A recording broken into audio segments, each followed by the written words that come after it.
சரி, இப்ப நம்ம இதுக்குள்ள ஆழமா போகலாம். இந்த ஒரு ஸ்பெஷலான விளக்க தொகுப்புக்கு உங்க எல்லாரையும் ரொம்ப உற்சாகமா வரவேற்கிறேன்.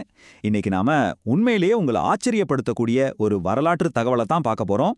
மதுரையின் அடையாளமா இருக்கக்கூடிய சித்திரை திருவிழாவுக்கும் தல்லாக்குளம் கருப்பசாமிக்கும் இடையில இருக்கிற அந்த ஆழமான பிரிக்க முடியாத தொடர்பை பத்தி தான் நாம ரொம்ப விரிவா பேச போறோம்.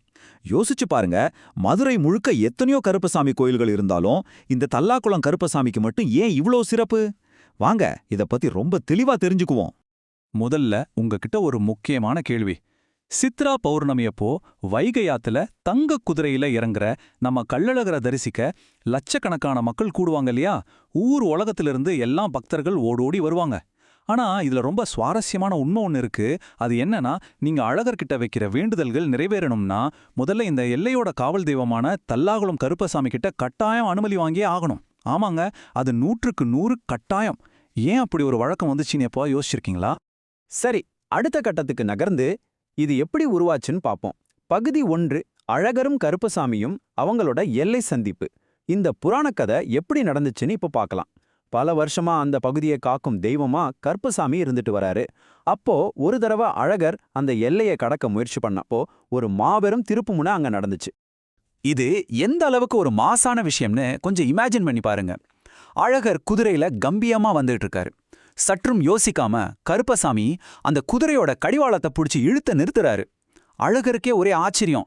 நான் இந்த எல்லைக்கு எசமான், நானே அனுமதி வாங்கணுமா அப்படின்னு கேட்கிறாரு. அதுக்கு கருப்பசாமி சற்றும் அஞ்சாம நெஞ்ச நிமிர்த்தி சொன்ன வார்த்தைகள் தான் இது. நீங்க எசமானாவே இருந்தாலும் ஏன் எல்லையை தாண்டி போகணும்னா என்கிட்ட அனுமதி வாங்கிதான் போகணும்.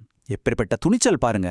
கருப்பசாமியோட இந்த நேர்மையையும் காவல் மேல அவருக்கு இருந்த அந்த கடமை உணர்வையும் பார்த்த அழகர் கோபப்படுறதுக்கு பதிலா ரொம்பவே சந்தோஷப்பட்டுட்டார். உன் காவல் மிக சிறப்பு, உனக்கு என்ன வரம் வேணும் கேளு அப்படின்னு சொல்றார்.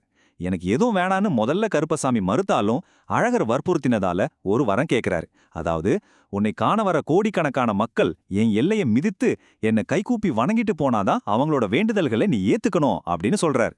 அழகரும் அந்த வரத்தை உடனே கொடுத்துட்டு தன் கழுத்துல இருந்த மாலையையும் கருப்பசாமிக்கு அணிவிக்கிறார். அன்னைக்கு வந்த அந்த நிபந்தனை தான் இன்னைக்கு வரைக்கும் மதுரையில அப்படியே தொடருது. அடுத்து பகுதி 2, சப்பரத்தடியான் பெயர் வந்த காரணம். இந்த தல்லாகுளம் கருப்பசாமிக்கு சப்பரத்தடியான் அப்படின்னு ஒரு வித்தியாசமான பேர் எப்படி வந்துச்சு? அதுக்கு பின்னால இருக்கிற அந்த வரலாற்றை நாம பார்க்கலாம்.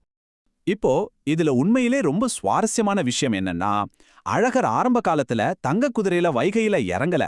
ஆமா, திருமலை நாயக்கர் காலத்துல உருவாக்கப்பட்ட ஒரு பிரம்மாண்டமான சப்பரத்துல தான் இறங்கினாரு. அந்த சப்பரத்தை இவ்ளோ நேர்த்தியா செஞ்ச ஆசாரிக்கு மன்னர் 1000 பொற்காசுகளை பரிசா கொடுத்தாராம். அதனாலேயே அதுக்கு 1000 பொன் சப்பரம் அப்படின்னு பேர் வந்துருச்சு. இதோட காலக்கோட்டை கவனிச்சிங்கன்னா உங்களுக்கு புரியும். 1942ஆம் வருஷம் வரைக்கும் அழகர் இந்த 1000 பொன் சப்பரத்துல தான் வைகையில இறங்கினாரு. ஆனா காலப்போக்கில் ஏற்பட்ட சில பல காரணங்களால அது பயன்பாட்டுல இல்லாம போயிடுச்சு. இருந்தாலும் இன்னைக்கு அந்த பிரம்மாண்ட சப்பரத்தோட நினைவா ஒரு சின்ன சப்பரம் தல்லாகுளம் கருப்பசாமி கோயிலுக்கு முன்பாகவே நிக்குது. அழகரோட அந்த வரலாற்று சிறப்புமிக்க சப்பரத்துக்கு பக்கத்திலே கோயில் கொண்டிருக்கிறதால தான் இவருக்கு சப்பரத்தடி கருப்பணசாமி அப்படின்னு ஒரு பேர் அப்படியே நிலைச்சிடுச்சு. இப்போ நாம அடுத்த பகுதிக்கு போலாம். பகுதி 3, தனித்துவ குணங்கள். மத்த காவல் தெய்வங்கள் கிட்ட இருந்து தல்லாகுளம் கருப்புசாமியை எப்படி வேறுபடுத்தி பார்க்கறது, அவரோட ஸ்பெஷல் குணாதிசயங்கள் என்னென்னு பார்ப்போம். முறுக்கு மீச, கையில அருவா, கால்ல சலங்க, அப்புறம் கோபம் தெரிக்கிற கண்கள்னே ஆஜானுபாகுவா காட்சி தருவாரு இவர். தீராத குடும்ப பிரச்சனையா இருக்கட்டும், இல்ல சொத்து பிரச்சனையா இருக்கட்டும், இங்க வந்து நியாயம் கேட்டா கண்டிப்பா தீர்ப்பு கிடைக்குங்கிறது மக்களோட நம்பிக்கை. ஆனா இதுல ரொம்பவே ஆச்சரியமான, எனக்கே கொஞ்சம் வியப்பா இருந்த விஷயம் என்னன்னா, இவ்ளோ உக்ரமான தோற்றம் கொண்ட இந்த சாமி ஒரு முழுமையான சைவ தெய்வம். ஆமாங்க, இவருக்கு கெடா வெட்டுற பழக்கமே கிடையாது. வெள்ளிக்கிழமை, ஆடி அமாவாசை, மகா சிவராத்திரி இந்த மாதிரி நாட்கள்ல இவருக்கு வெறும் பொங்கல் வச்சு மட்டும்தான் வழிபடுறாங்க. அது மட்டும் இல்லாம இன்னொரு முக்கியமான விஷயம் என்னன்னா, இதே தல்லாகுளம் கோயில் வளாகத்திலேயே சோனையா சாமிக்கும் ராக்காய அம்மனுக்கும் சன்னதி இருக்கு.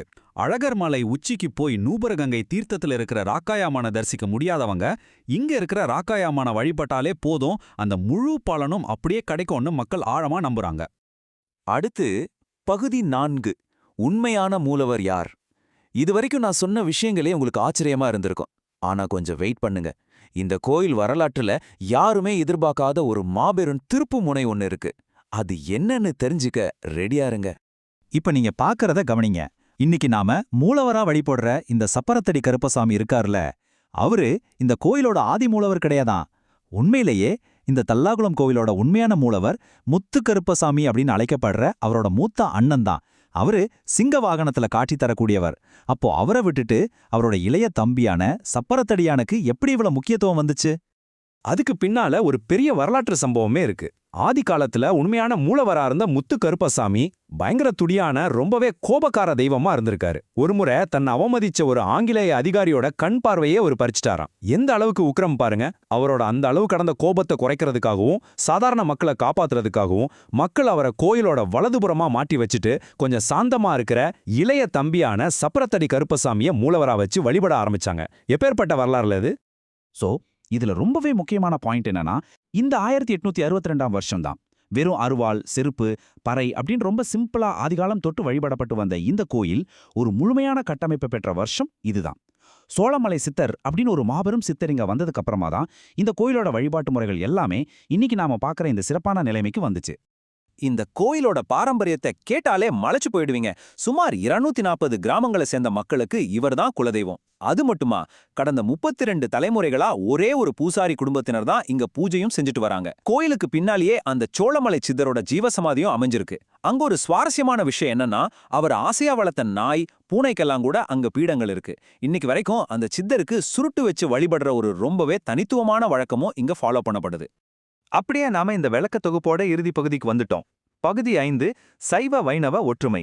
தல்லாகுளம் கருப்பசாமி கோவில் ஹிந்து மதத்தோட 2 பெரிய வழிபாட்டு முறைகளை இணைக்கிற ஒரு சூப்பரான பாலமா செயல்படுது. அது எப்படின்னு பார்க்கலாமா? இது எதை மிக தெளிவா நமக்கு உணர்த்துதுன்னா, சைவமும் வைணவமும் ஒண்ணுதான்ற அந்த அற்புதமான சங்கமத்தை. இதை நீங்க எப்பவாவது நோட் பண்ணியிருக்கீங்களா? பொதுவா வைணவ தெய்வங்களான பெருமாளுக்கு திருமண் வைக்கிறது வழக்கம். இங்கும் கருப்பசாமிக்கு நாமம் போடுறாங்க. ஆனா அந்த நாமம் எந்த பொருளை வச்சு வரையப்படுது தெரியுமா? சைவர்கள் நெற்றியில பூசக்கூடிய அதே திருநீற்ற வச்சு.